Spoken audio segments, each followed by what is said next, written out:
Aujourd'hui, en fait, j'ai envie d'assumer ce statut de chef d'entreprise. Donc, je fais quoi? Je me forme, j'investis pour moi, je prends les choses en main sérieusement. J'ai des ambitions réelles, des ambitions affichées, j'ai des objectifs que je veux remplir. Hey hey! Allez, si vous écoutez la matrescence, c'est que vous êtes prêt ou prête à entrer dans le monde de la parentalité ou bien que vous êtes déjà dans le cœur de ce tumulte bouillonnant, merveilleux, mais éreintant. La matrescence, pour faire court, c'est la contraction des mots maternité et adolescence pour expliquer la naissance d'une mère sur le plan psychologique, physiologique, neurologique et sociétal. On explore le changement d'identité qui s'opère chez nous les parents, parce que la matrescence, ça existe aussi. Je m'appelle Clémentine Sarlat et avant de devenir chef d'entreprise presque par accident et podcasteuse à presque plein temps, j'ai été pendant 7 ans journaliste sport à la télé. Donc vous m'avez peut-être déjà aperçu dans votre télé quand je parlais de rugby ou de tennis. En juillet 2018, j'ai quitté mon CDI et ma vie parisienne après l'arrivée de ma première fille en n'ayant aucune idée de ce qui m'attendait. En mars 2019, j'ai créé ce podcast depuis chez moi à côté de Bordeaux pour trouver des réponses à mes questions de jeune maman et aux bouleversements majeurs que je venais de vivre. 3 enfants rapprochés plus tard, ce podcast, La Matrescence, se développe pour vous accompagner, vous faire rire, vous faire pleurer un peu, mais surtout pour vous faire découvrir de nouveaux horizons en tant que parent. Rien n'est laissé de côté, je vous le promets. Embarquez avec moi pour une expérience intense. Promis, vous en ressortirez différent et j'espère plus aligné avec vous-même. Ah si, dernière chose, abonnez-vous sur votre plateforme d'écoute, c'est le meilleur moyen de donner de la visibilité à ce podcast. Mille merci, let's go!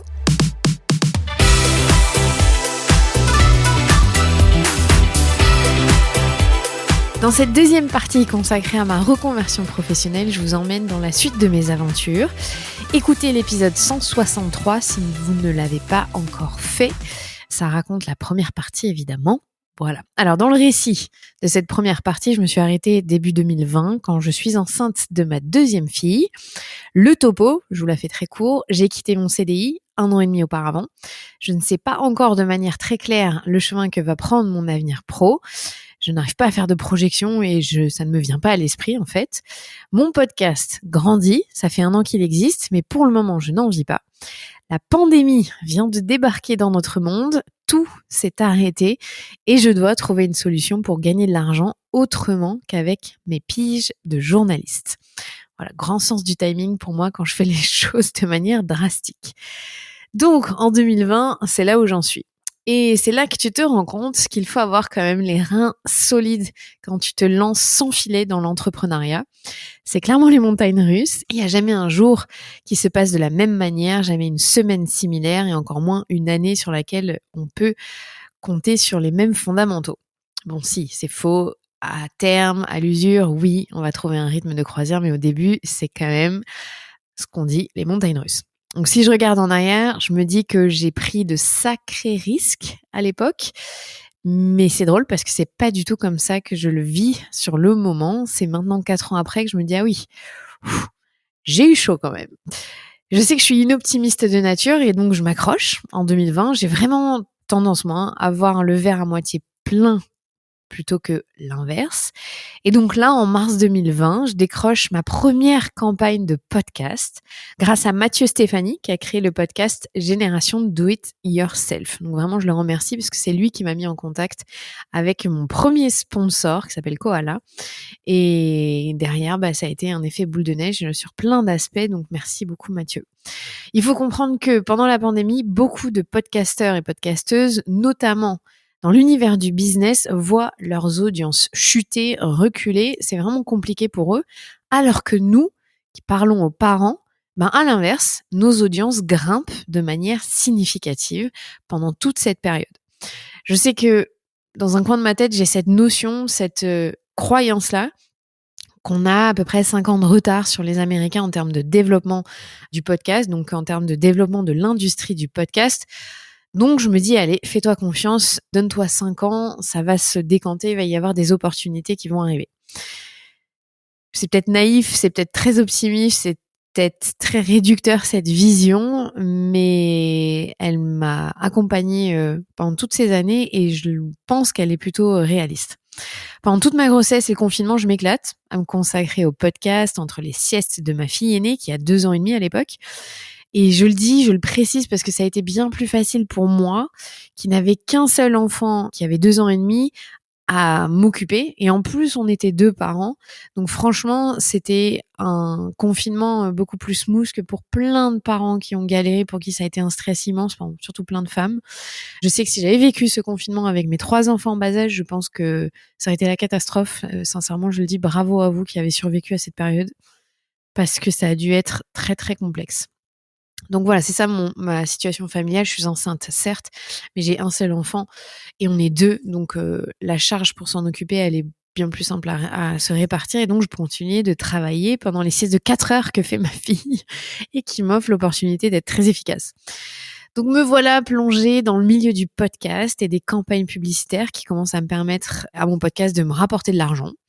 J'intègre au même moment la régie pub de Nouvelles Écoutes parce que mon audience a tellement grandi que maintenant elle est intéressante pour d'un point de vue marketing pour les marques. Et donc je profite petit à petit de leur catalogue.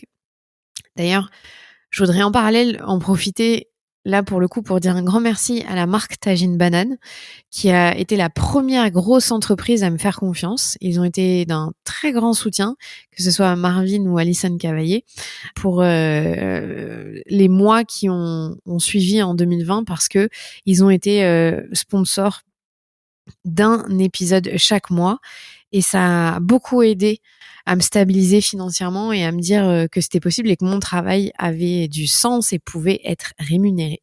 Donc vraiment, merci beaucoup Tajine Banane. C'est pour ça que j'en parle beaucoup parce que on oublie rarement les gens qui vous tendent la main alors que eux étaient une toute jeune entreprise qui n'était pas au niveau qu'ils sont aujourd'hui puisqu'on était en 2020, il y a 4 ans. Donc vraiment, merci Marvin et Alison. Alors, se lancer dans l'entrepreneuriat quand on est une femme reste vraiment loin d'être anodin et je vous explique pourquoi. Parce que en Europe, selon le rapport du Global Entrepreneurship Monitor, je le fais avec bel accent français, l'Europe comptabilise l'un des plus faibles taux d'activité pour les femmes entrepreneurs dans la population globale, avec un taux le plus bas pour les startups à 6,1%. C'est en Europe qu'il y a la plus grande disparité entre les femmes et les hommes dans ce secteur, dans le secteur de l'entrepreneuriat. Donc, big up à vous si vous êtes entrepreneuse parce qu'en fait, vous cassez les codes. C'est beaucoup moins commun qu'on a la sensation, qu'on peut le penser, surtout à travers l'image qui est véhiculée sur les réseaux sociaux. Il y a peu d'intention de démarrer une entreprise et un business chez les femmes comparé au reste du monde. Ça s'explique pour une raison assez simple, c'est qu'en Europe, on a une meilleure politique salariale que dans plein d'autres parties du monde, qu'on a des meilleures conditions au niveau notamment de la santé et de l'accompagnement des grossesses. Même si on peut se plaindre de plein de choses, ça ne renie pas ça. On a une stabilité qui nous permet de peut-être rester un peu plus dans le salariat plutôt que de prendre un risque et de ne pas avoir le choix que de se lancer dans l'entrepreneuriat.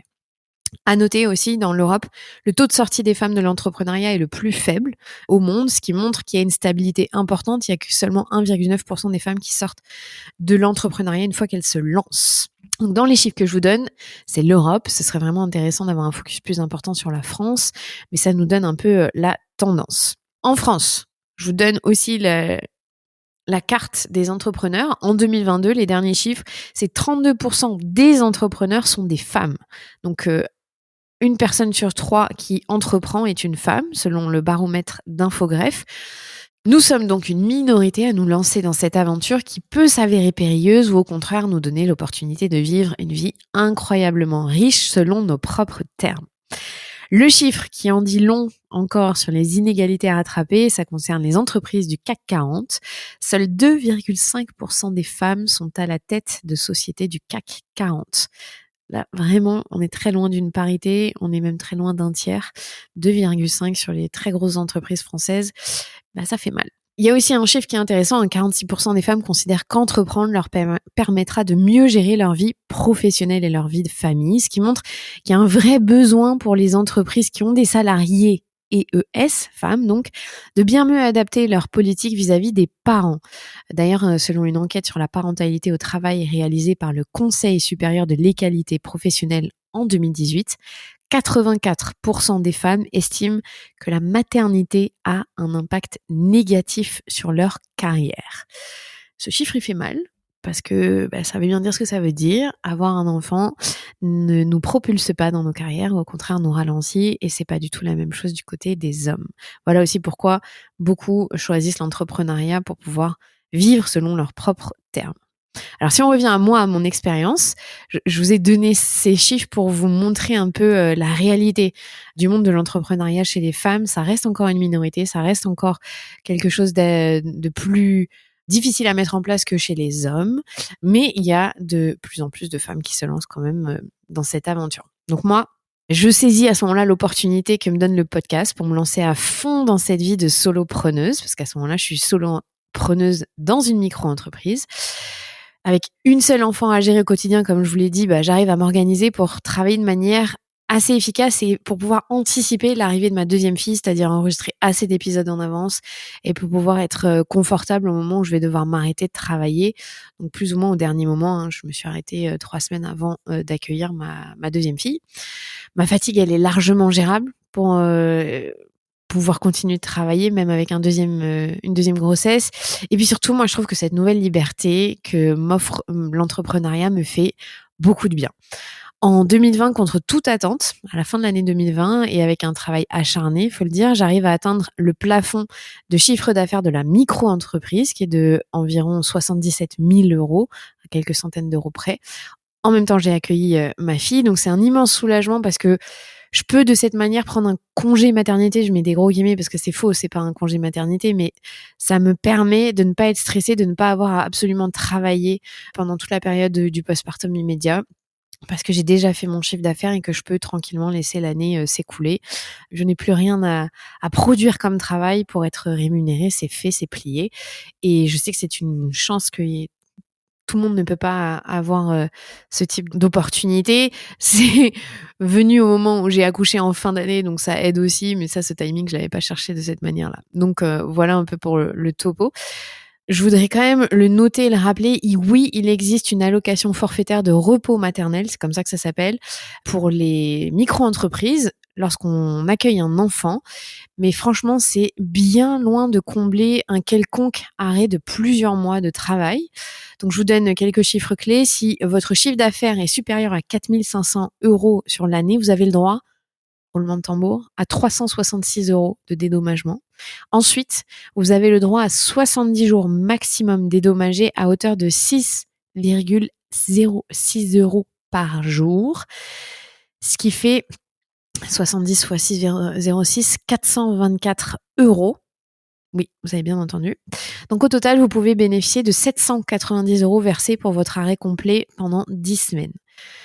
Je ne sais pas comment ils peuvent envisager qu'on puisse vivre avec 790 € pendant 10 semaines, surtout pas aujourd'hui en 2024 avec l'inflation. Donc ça montre bien que quand on est micro-entrepreneuse, et c'est le cas de beaucoup de femmes, malheureusement, si on devient mère, c'est un gouffre financier, c'est problématique.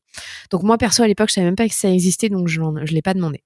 Septembre 2020, je suis mère une deuxième fois et je trouve que je suis en bonne voie pour développer mon activité. Je me dis que ça va le faire, que j'ai fait une pause et pourtant ça m'a pas tant pénalisé que ça. Donc je reviens en janvier 2021, tant bien que mal, au milieu des confinements, parce que l'ambiance est assez particulière à cette époque-là, si vous vous en souvenez. On a, nous, fait le choix en tant que famille de ne pas faire garder notre fille à l'extérieur de la maison sur sa première année, pour 2 raisons très simples. La première, c'est qu'elle est née en septembre, donc les places en crèche, quand on est en septembre, c'est quasi impossible. Et la crèche à côté de chez moi ne prend que en septembre, il n'y avait pas d'entrée en janvier. Et surtout, avec le contexte de la pandémie, moi, aucune envie de mettre mon bébé avec des assistantes maternelles ou des personnes qui vont s'occuper d'elle avec un masque. C'est trop difficile pour moi de faire ce choix. Et puis bon, il y a aussi une troisième raison qui est réelle, qui est là, c'est que j'ai été un peu traumatisée de laisser ma première fille à 3 mois pour aller retourner travailler. Et donc, j'avais besoin de garder mon bébé à côté de moi et de le faire autant que j'en avais envie, de pouvoir l'allaiter à la demande et de garder cette petite bulle de ce duo entre elle et moi. Le problème, parce que forcément il y a un problème, on peut pas être partout, c'est que je me retrouve à jongler entre le développement du podcast et les siestes quasi inexistantes de ma fille. Et je suis seule, je travaille seule évidemment. À ce moment-là, dans mon couple, on a une très très mauvaise répartition de la garde de notre fille.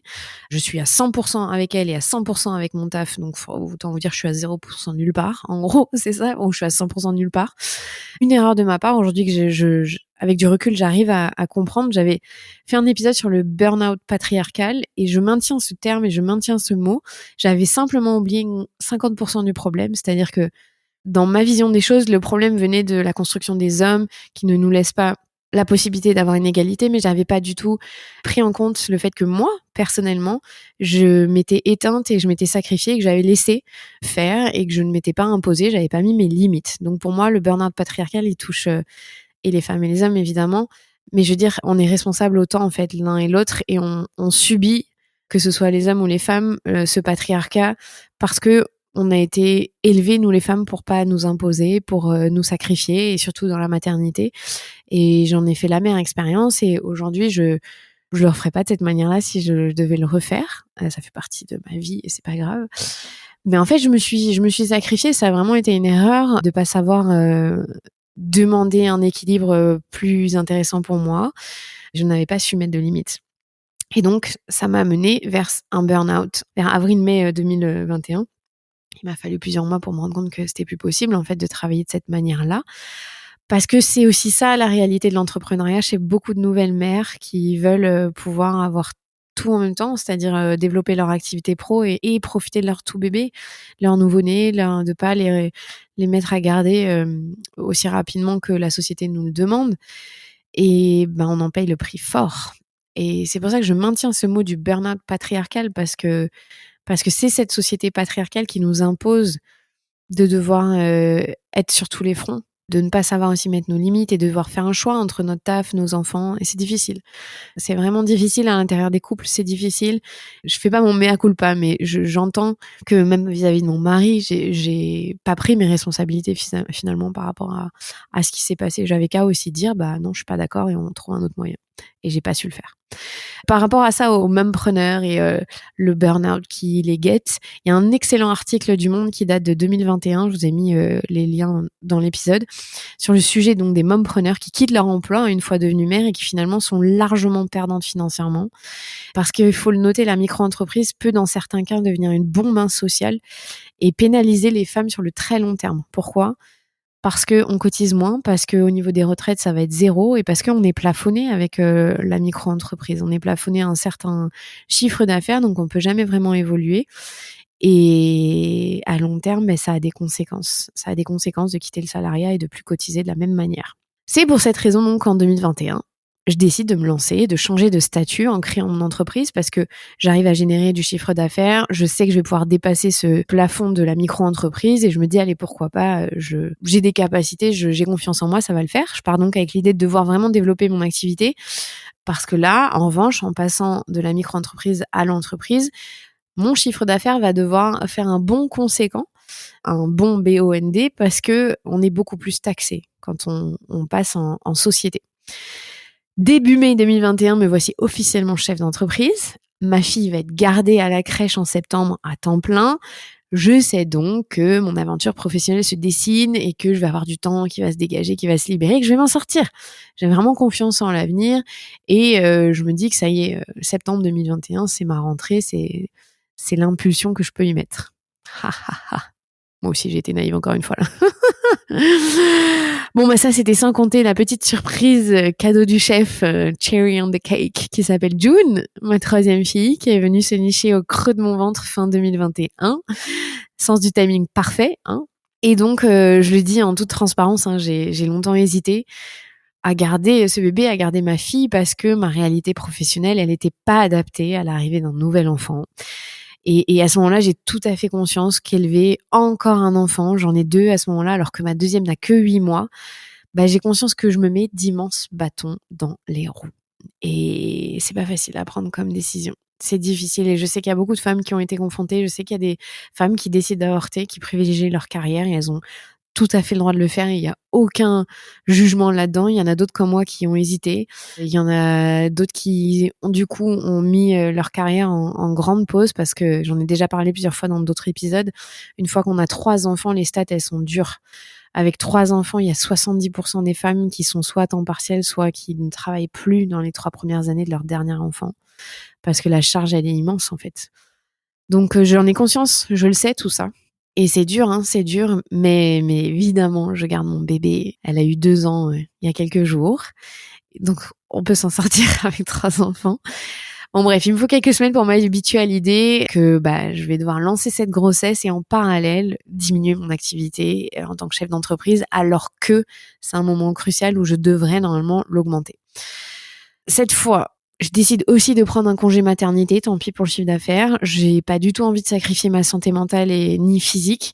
J'ai trop appris ces dernières années via mon podcast. J'ai trop étudié le sujet de la maternité, de l'impact du travail, du retour au travail, du postpartum pour m'autoriser à foncer droit dans le mur et reprendre à travailler beaucoup trop vite et pas m'arrêter. Non, ça je peux pas le faire. De toute façon, physiquement, je pense que je ne peux pas le faire. Je n'y arriverai pas. Donc je coupe et je prends le temps d'accueillir ma dernière fille, June, de janvier 2022 à juin 2022. Donc voilà, je suis maman de Ella, Jasmine et June, 3 petites filles. Ce que me verse la CPAM à ce moment-là en congé maternité, puisque oui, quand vous êtes chef d'entreprise, vous avez le droit à un congé maternité qui est quand même plus conséquent que la micro-entreprise, mais qui est basé sur vos revenus. Et donc, l'indemnité journalière, elle est absolument pas à la hauteur de mon salaire. En tout cas, du salaire que j'avais réussi à me dégager sur les dernières années pour une raison simple, c'est que j'ai basculé de la micro-entreprise à l'entreprise et que j'ai pas cotisé pendant assez longtemps, en fait, pour qu'ils calculent mon salaire de manière juste et équitable. Donc, on convient avec mon mari qui va me verser la différence de perte de salaire. C'est une super façon de faire ça. Je vous encourage à faire si vous pouvez, si c'est possible dans votre couple. L'envers du décor, la problématique de ça, c'est que du coup, je cotise pas. C'est un versement de gré à gré entre, à ce moment-là, mon conjoint. Est-ce qu'on est mariés à ce moment-là? Mon mari et moi. Pour l'année 2021, l'année où j'ai basculé en entreprise, j'ai heureusement la possibilité de faire un bilan comptable sur 18 mois.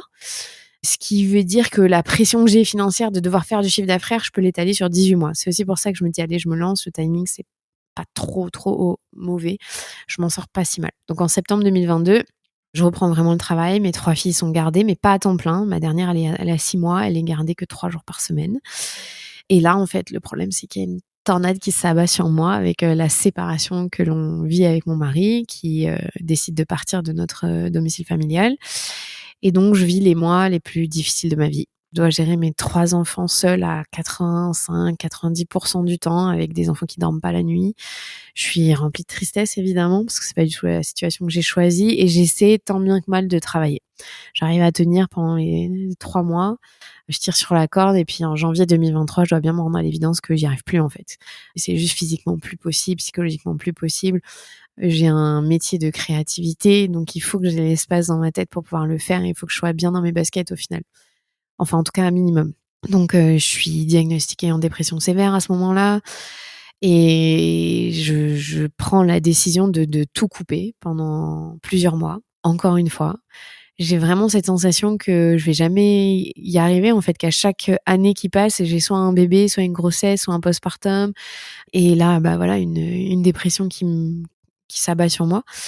Et pourquoi je vous raconte ça? Parce que voilà, la réalité de l'entrepreneuriat, c'est ça. Pas une seule année depuis que je me suis lancée, je n'ai réussi à travailler à temps complet. Donc, c'est-à-dire 5 jours sur 7. Et alors encore moins sur 12 mois. J'ai sincèrement plus travaillé 6-7 mois maximum chaque année à cause des pauses que j'ai dû prendre pour diverses raisons. Donc, c'est une grosse perte à gagner pour moi, évidemment. Mais j'ai pas le choix. Le but là, en 2023, c'est de survivre. Et c'est de faire en sorte de pouvoir repartir du bon pied. Donc, je me suis priorisée. Je sais que j'ai bien fait, c'était un pari gagnant sur la durée. Quand on a des tout petits enfants, il y a plein d'aspects à prendre en compte. Il y a aussi leur maladie, il y a les difficultés du sommeil. On peut pas être sur tous les plans. Et encore plus si on est maman solo. Vraiment, je vous tire mon chapeau si vous êtes maman solo. Je dis maman solo, je sais qu'il y a des pères solos, mais on le sait, la majorité des parents solos sont des femmes et c'est elles qui ont la garde à temps plein quasiment. Il y a seulement 14% des familles qui ont de la garde partagée, ce qui est rien, absolument rien. Donc, la charge retombe souvent sur la mère et c'est forcément difficile. Mais en même temps, au fond de moi, en 2023, je commence à sortir la tête de l'eau. J'arrête les antidépresseurs. Je fais un travail de guérison très profond. Et je décide de me prendre en main et de faire de ma situation perso, qui est difficile, une force. Je me remets sur pied. J'ai décidé aussi d'investir. Donc, j'ai pris un coach en entreprise qui s'appelle Roger, que je salue. Vraiment, Roger, tu as été salvateur pour moi. Donc, un grand merci. Et il m'accompagne du coup pendant 6 mois. Et vraiment, il a fait toute la différence dans la deuxième partie de mon année 2023 parce qu'il m'a encouragée sur beaucoup de points qui ont été payants sur le long terme et qui m'ont vraiment permis de vivre une deuxième partie d'année 2023 complètement différente. Donc je vous le dis parce que si vous hésitez, c'est un sacré investissement, vraiment, de prendre quelqu'un qui vous accompagne dans le coaching en entreprise. Mais si vous êtes comme moi, vous avez aucune notion de business et que vous êtes vraiment à la ramasse, je pense que ça peut être un très bon coup de pouce. Du coup, derrière, j'ai recruté Morgane, j'ai changé ma façon de travailler, de fonctionner, et en 2023, au final, j'ai fait le double du chiffre d'affaires que j'avais fait en 2021 quand j'ai commencé, quand j'ai lancé mon entreprise avec plusieurs centaines de milliers d'euros de chiffre d'affaires de CA. J'aurais jamais cru possible. Si on m'avait dit ça en janvier 2023, ça aurait été pour moi insurmontable de me dire que j'allais réussir à m'en sortir financièrement. Et je suis hyper fière d'avoir réussi. Et parfois, je me retourne, je me dis que mais c'est un miracle que mon entreprise ait perduré, que j'ai réussi à faire ça et que je n'ai pas coulé parce que je sais que c'est pas le cas de beaucoup de personnes qui se lancent dans l'entrepreneuriat.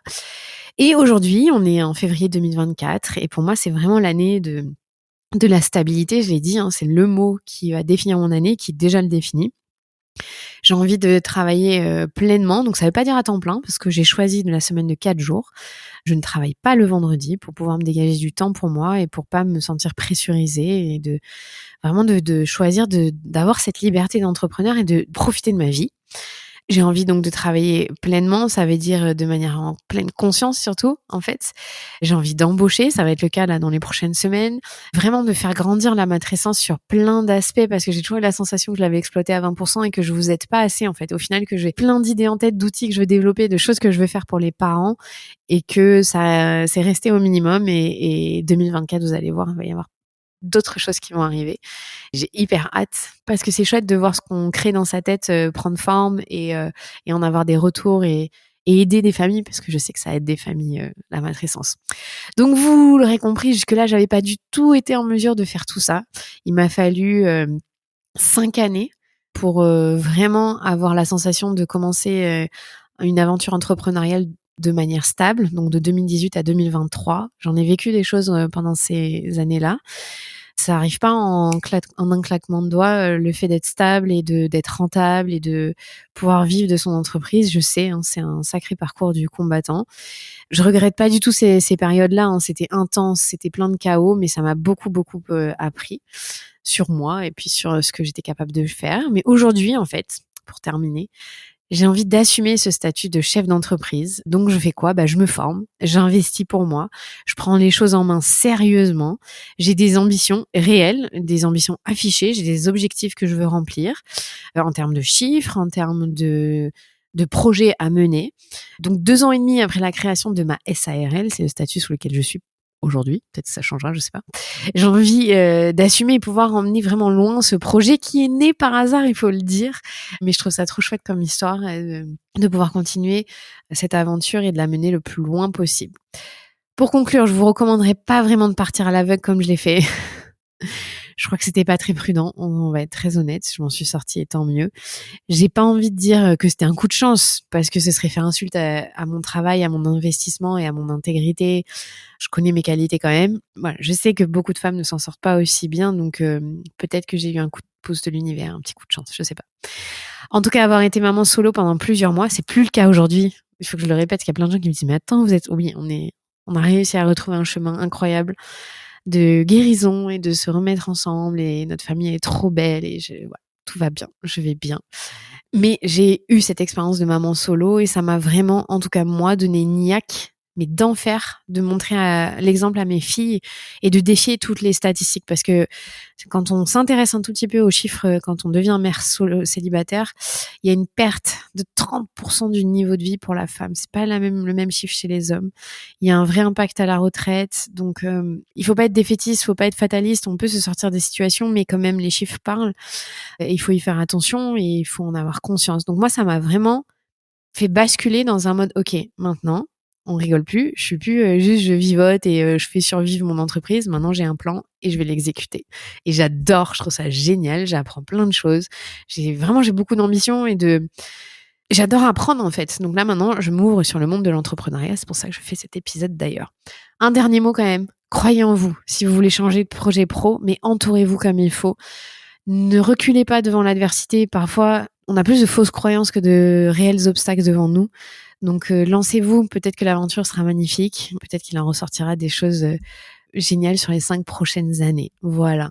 Merci de m'avoir écouté, d'avoir partagé avec moi ce moment sur ma reconversion pro. J'espère que je vous ai pas trop perdu dans les dates. C'est possible que je l'ai fait, je suis désolée. Mais il n'y a rien de linéaire dans l'entrepreneuriat, vous l'avez compris. Si j'avais dû vous raconter les 4 dernières années de salariat, ça n'aurait pas du tout été aussi complexe. C'est les 4 dernières années, j'ai passé 4 dernières années en CDI. Enfin, pas les dernières d'ailleurs, les 4 années avant que je me lance dans l'entrepreneuriat en CDI. Faut que je m'arrête. Allez, prenez soin de vous. On se retrouve vendredi et moi, je vais partir en vacances. Ciao. Vous venez d'écouter un nouvel épisode de la Matrescence. Merci infiniment pour votre soutien. Si vous voulez découvrir de nouvelles pépites, n'hésitez pas à aller sur le site www.lamatrescence.fr. Vous pouvez également vous abonner à la newsletter qui sort tous les vendredis. Rendez-vous également sur le site pour pouvoir vous inscrire. Ensuite, vous devez vous abonner sur votre plateforme d'écoute pour pouvoir recevoir les notifications. C'est ce qui fait grandir ce podcast. Merci infiniment et continuez de partager ce savoir autour de vous. Je sais que c'est comme ça que beaucoup des auditrices et des auditeurs ont découvert ce podcast. Alors un grand merci. Prenez soin de vous. À la semaine prochaine.